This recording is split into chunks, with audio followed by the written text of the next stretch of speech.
I think the biggest contribution I've made is to try to be myself in all areas of life and not let other people define me or define what I could do, so that as I took on the role of service on various things that I've done, it was basically as a three-dimensional human being and not as somebody who was a stereotype or somebody who was afraid to speak out when things were wrong.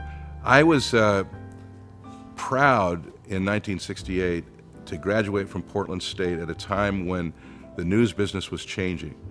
And as I got closer to my graduation date, I started getting interviewed by TV stations because they were looking to break the color line. They wanted to get an African-American reporter on staff for the very first time in Portland. KGW owned a radio station at the time, and they said, hey, we'll put you on the air next week, and you can learn on the job on radio news, and from there we'll see how we advance you to television. And being kind of a eager beaver as I graduated from Portland State, I wanted to get on the air as quickly as possible and prove myself. I was happy to be part of that wave that broke the color line. Dick Bogle broke it over there at Channel 2 the same year. So the two of us basically broke the color line in Portland, and I'm very proud about that. And I'm proud that we helped give them the idea of more diversity.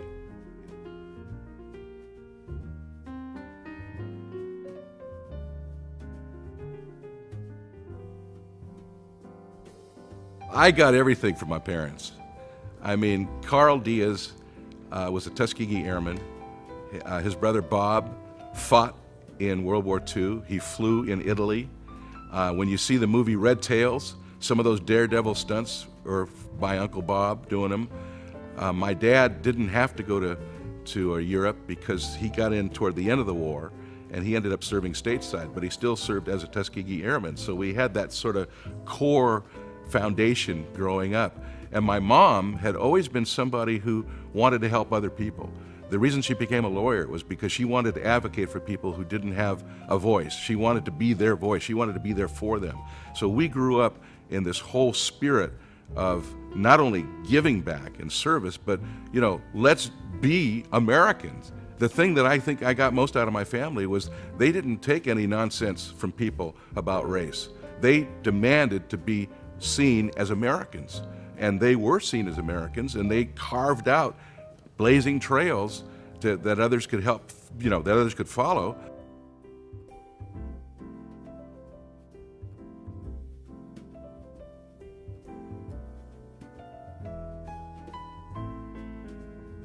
We want an America that's inclusive, that brings in everybody to the table, that gives everybody an equal opportunity to succeed, to shine, to excel. And the biggest threat right now is the fact that we have a dictator as president, and we need to get rid of that dictator, and we need to bring in a president who is president of all the people, just like Barack Obama was. And you don't have to be black to be Barack Obama president. You just have to be a good president. I think Joe Biden would have been a good president if it had happened for him.